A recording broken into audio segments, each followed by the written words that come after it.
Okay, thank you again.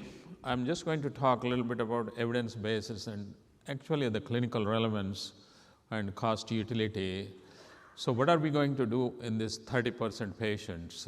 He has shown all the reasons why we have those 30% patients where they don't respond, but what are we going to do with them?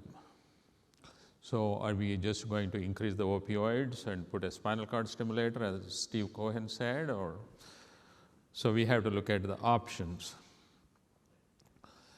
So this is under attack. Facet joints are one of the treatments under attack because the costs are increasing. And this is the algorithm I showed. We showed the first part where we went through the diagnostic blocks. Once you have the two diagnostic blocks, whether you like it or not, that is what it is, then you go into either radiofrequency, and if you cannot do the radiofrequency, you can do the therapeutic facet joint nerve blocks or intra-articular injections.